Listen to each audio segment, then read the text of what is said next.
Assalamualaikum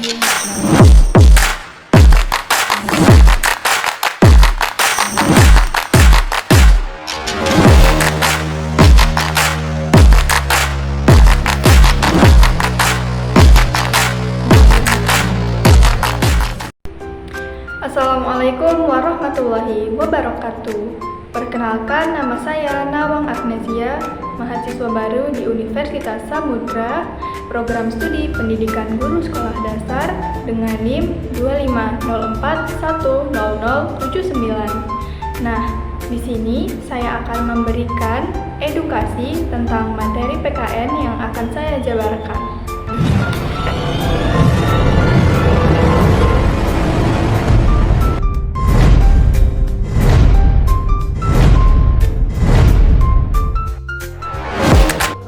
Kali ini kita akan membahas topik yang sangat penting. Topik pertama yaitu hakikat dan inovasi dalam mengembangkan materi pendidikan kewarganegaraan atau yang biasa kita kenal dengan PKN. PKN itu sebenarnya tidak hanya mata pelajaran hafalan seperti menghafal pasal, undang-undang, atau struktur pemerintahan. Lebih dari itu, PKN belajar tentang bagaimana kita memahami nilai-nilai yang membentuk karakter warga negara yang baik, sadar hukum, demokratis, dan bertanggung jawab. Nah, dalam proses pengembangan materi PKN, guru maupun mahasiswa calon pendidik harus bisa menentukan, memilih, mempertimbangkan, dan menerapkan konsep-konsep kewarganegaraan itu secara terintegrasi. Artinya, materi PKN tidak berdiri sendiri, tapi terhubung dengan kehidupan nyata. Misalnya, waktu kita belajar tentang nilai demokrasi, kita tidak hanya tahu artinya saja, tapi juga bisa menerapkannya, yaitu seperti menghargai pendapat orang lain, ikut musyawarah tanpa memaksakan kehendak, dan mengambil keputusan bersama secara adil. Hal-hal seperti ini adalah contoh penerapan langsung dari materi PKN. Lalu, bagaimana sih supaya materi PKN itu tidak terasa kaku dan membosankan? Nah, disinilah pentingnya inovasi. Inovasi dalam pembelajaran PKN bisa dilakukan dengan banyak cara. Misalnya, guru bisa menggunakan metode studi kasus, diskusi interaktif, drama pendek, simulasi sidang rakyat, atau bahkan proyek sosial yang melibatkan masyarakat. Contohnya, siswa bisa diajak untuk membuat kampanye kebersihan di lingkungan sekitar sekolah sebagai bentuk penerapan nilai gotong royong dan tanggung jawab sosial. Atau bisa juga membuat role play tentang proses pemilihan umum di kelas supaya mereka mengerti pentingnya partisipasi politik secara langsung. Inovasi ini membuat pelajaran PKN itu terasa menjadi lebih hidup karena pembelajaran tidak hanya melalui dari buku tetapi juga dari pengalaman nyata. Dengan begitu, nilai-nilai kewarganegaraan bisa tertanam lebih dalam di hati dan perilaku siswa.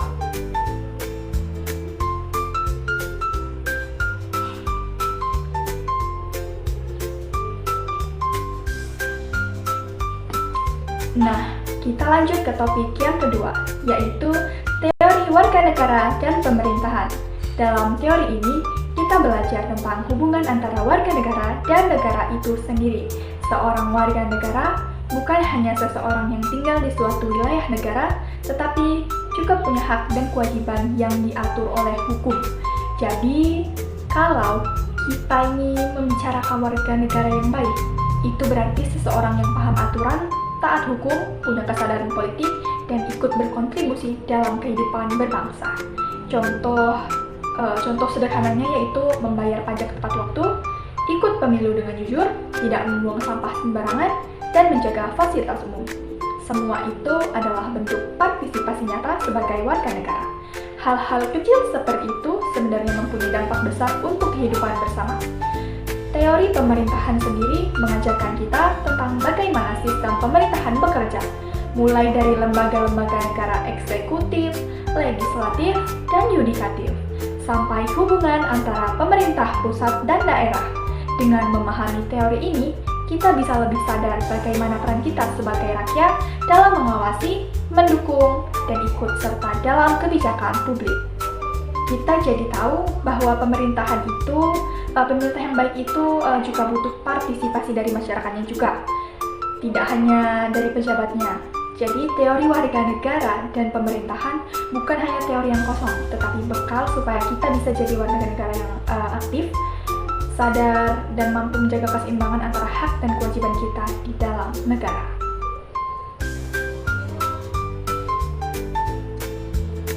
Nah, yang ketiga adalah negara dan penegakan hukum. Topik ini sangat penting karena hukum adalah dasar dari keteraturan dalam sebuah negara. Hukum berfungsi sebagai pagar yang menjaga agar semua warga negara bisa hidup aman, tertib, dan adil. Kalau tidak ada hukum, masyarakat akan kacau karena tidak ada aturan yang mengikat.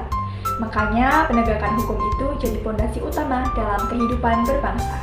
Melalui kajian teori tentang hukum dan negara, kita bisa paham bahwa penegakan hukum itu tidak hanya tugas aparat seperti polisi, jaksa, ataupun hakim saja, tapi juga tanggung jawab semua warga negara. Misalnya, kalau kita taat aturan lalu lintas, tidak nyogok pejabat, atau melaporkan tindak kejahatan yang kita lihat itu juga bagian dari penegakan hukum. Jadi, penegakan hukum tidak hanya tentang menghukum yang bersalah, tapi juga tentang membangun kesadaran kolektif untuk hidup sesuai aturan. Penegakan hukum yang baik akan menciptakan rasa keadilan dan kepercayaan masyarakat pada negara. Dan kalau masyarakatnya percaya sama hukumnya, otomatis stabilitas negara juga akan terjaga. Itulah sebabnya belajar tentang negara dan hukum tidak bisa dianggap sepele, karena lewat pemahaman itu kita bisa tumbuh jadi warga yang sadar hukum, peka terhadap keadilan, dan siap ikut menjaga ketertiban sosial di sekitar kita. Nah, sekarang kita masuk ke bagian terakhir, yaitu hakikat konstitusi dan perkembangan Undang-Undang Dasar 1945. Konstitusi itu ibarat aturan main tertinggi dalam sebuah negara. Tanpa konstitusi, sistem pemerintahan bisa berantakan karena tidak ada pedoman yang jelas tentang kekuasaan, hak, dan tanggung jawab. Di Indonesia, kita punya konstitusi utama, yaitu Undang-Undang Dasar 1945 atau UUD 1945. Dokumen ini bukan hanya teks hukum, tetapi juga simbol dari perjuangan bangsa untuk merdeka dan berdaulat. UUD 1945 mengatur semua aspek penting dalam kehidupan bernegara, mulai dari bentuk pemerintahan, pembagian kekuasaan, hingga hak dan kewajiban warga negara. Nah, yang menarik, UUD 1945 ini juga mengalami beberapa kali perubahan atau amandemen seiring perkembangan zaman. Hal ini menunjukkan bahwa konstitusi itu dinamis, tidak menyesuaikan dengan kebutuhan masyarakat dan perubahan sosial politik. Misalnya, amandemen UUD 1945 yang dilakukan setelah reformasi tahun 1998 itu bertujuan memperkuat demokrasi, menjamin kebebasan berpendapat, dan meningkatkan akuntabilitas pemerintah. Dengan mempelajari hakikat konstitusi dan perkembangan UUD 1945, kita bisa tahu bagaimana negara diatur secara adil dan seimbang supaya kekuasaan tidak disalahgunakan. Lebih dari itu, konstitusi juga mengajarkan kita untuk paham hak-hak dasar sebagai warga negara, seperti hak atas pendidikan, hak kebebasan berpendapat, dan perlindungan hukum. Semua itu membuat kita menjadi generasi yang sadar akan pentingnya konstitusi dalam menjaga keutuhan bangsa. Mungkin hanya itu yang dapat saya sampaikan. Apabila ada kata yang salah, saya mohon maaf. Wassalamualaikum warahmatullahi wabarakatuh.